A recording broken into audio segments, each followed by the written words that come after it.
Her feet gave out first, right there on the main street of Coldwater, and she went down hard on both knees in the dust in front of the general store. Men on the porch turned to look. A woman peeking out from the boarding house window turned to look too. Eliza Bannon knelt there in the dirt for one long breath, her torn shawl slipping off her shoulder, and every eye on that street waited to see her cry. She did not cry. She stood back up, slow and steady, brushed the dust off her skirt with both hands, and walked straight through the swinging doors of the saloon like she owned the place.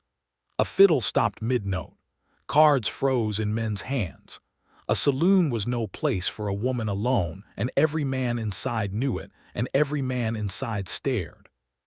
"I'm looking for the man who runs this room," Eliza said, her voice cutting clean through the smoke and silence. A big man behind the bar set down his rag. "That's me. What business does a lady have in here?"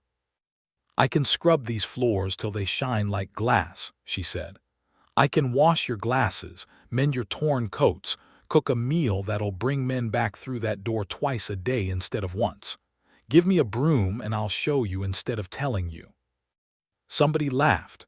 Another man shook his head, muttering that a woman had no place asking for work in a saloon full of drunks and gamblers.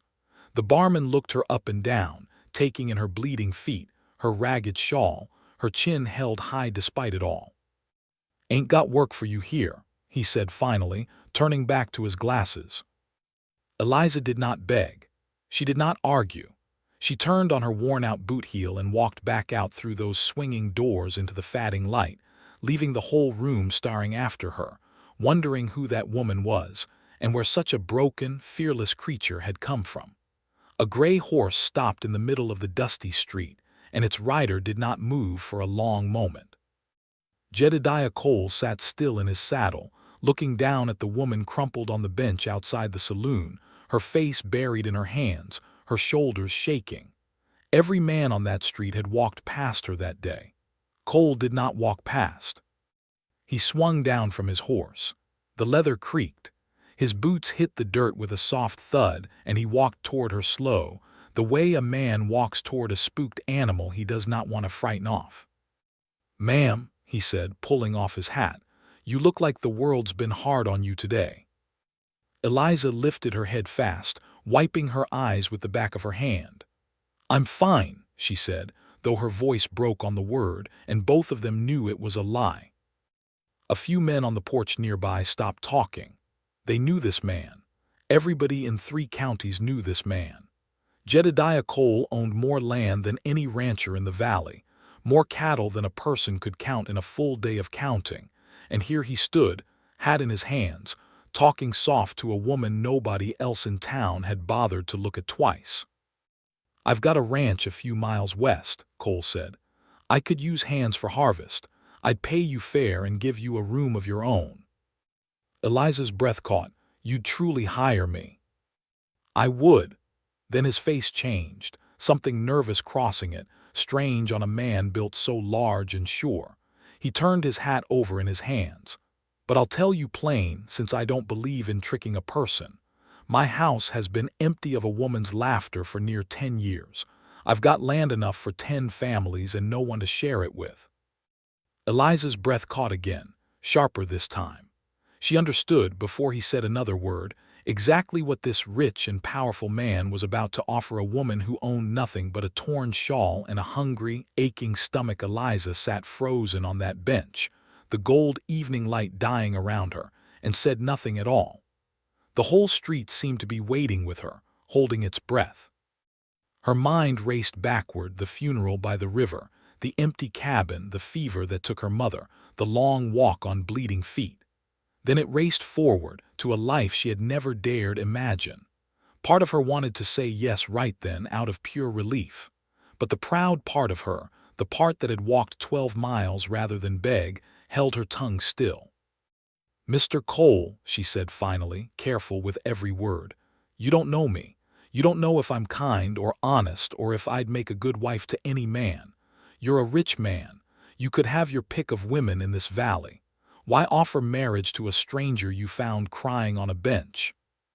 Cole looked away toward the darkening hills like the answer lived out there in the land he loved.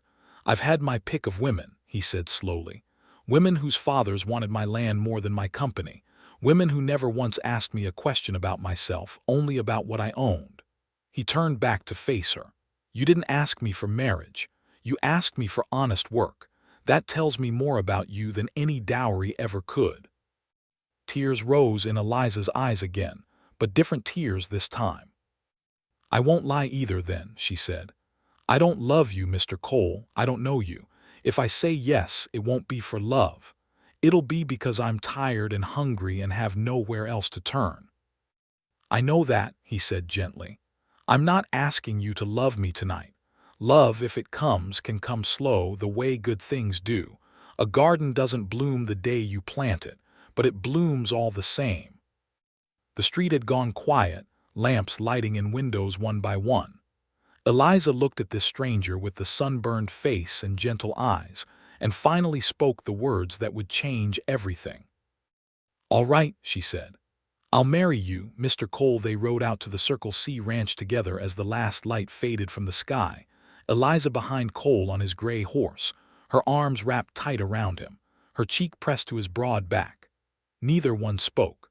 The horse's hooves beat soft and steady against the dirt road, and ahead of them the ranch house rose up in the darkness, windows lit, smoke curling from the chimney, waiting for a bride who had walked into town that morning with nothing at all. That first year was hard. Eliza was a stranger in a strange house, learning the rhythm of ranch life, early mornings, endless work, a garden wider than any she had known. Cole never once made her feel foolish for not knowing the ways of the land. Slow evenings on the porch became their quiet habit, watching the sun sink behind the blue hills, words not always needed but often shared anyway. Winter came hard, as it always did in that part of Texas, but the ranch house stayed warm, and something in Eliza began to change too. She stopped bracing for the next door to close. She began to laugh again, quietly at first, then freely, the sound filling rooms silent for 10 long years. Cole found himself waiting all day just to hear it. By spring, the fields turned green, and something had grown between them that neither had rushed nor forced. Not the sudden love of storybooks, but the slower, steadier kind, built from shared work and shared meals and hardships weathered side by side. Eliza came to love how gently he spoke to frightened horses. Cole came to love the fierce, quiet strength that had once carried her 12 miles on bleeding feet rather than surrender to despair. Years later, their children grown, their ranch known through the valley for its fairness. Folks in Coldwater still told this story of the desperate woman who asked only for honest work, and the rich cowboy who offered her something greater instead. Some called it luck, others called it fate. But those who knew them best knew the truth was simpler. One man had chosen to open a door, and one woman had been brave enough to walk through it.